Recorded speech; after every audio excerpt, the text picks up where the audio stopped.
मैं पूछूंगा आपसे खुदा कैसे बना, क्यों नहीं पूछूंगा, कैसे बना?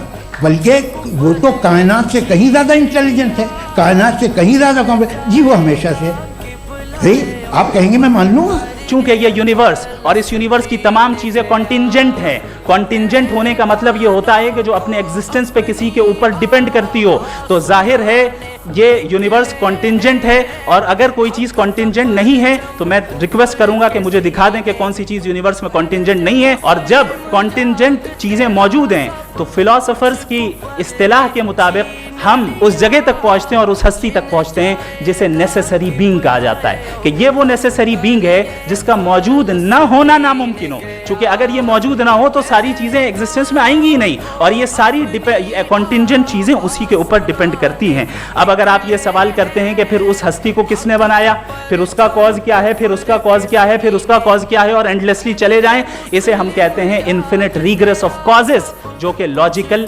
फैलेसी है। कॉन्सेप्चुअली इंफिनिटी पॉसिबल है। मिसाल के तौर पे न्यूमेरिकल्स 1 2 3 गिनते चले जाएं, इन्फिनिट नंबर्स हैं। मैं कॉन्सेप्चुअली बात नहीं कर रहा, प्रैक्टिकली रियलिटी में साबित करके दिखाएं कि infinite regress of causes possible हैं या नहीं। अगर पॉसिबल हैं तो हम मान लेंगे, मिसाल दे दें, और पॉसिबल नहीं है तो एक ही ऑप्शन बचता है जिसे हम कहते हैं नेसेसरी बीइंग। ऐसी नेसेसरी बीइंग जो इंडिपेंडेंट है, क्योंकि अगर वो डिपेंडेंट हुई तो वो नेसेसरी नहीं रहेगी। ऐसी इंडिपेंडेंट बीइंग जो इटर्नल है, अगर वो इटर्नल नहीं होगी, उसकी बिगिनिंग होगी तो वो खुद कॉन्टिंजेंट है। ऐसी बीइंग जो पावरफुल है, क्योंकि कॉन्टिंजेंट को एक्चुअलाइज करने के लिए पावर चाहिए। ऐसी बीइंग जो इंटेलिजेंट है और नॉलेजेबल है, क्योंकि ये यूनिवर्स स्पेसिफिक फॉर्म और स्पेसिफिक लॉज ऑफ नेचर के तहत प्रिसाइजली चल रहा है।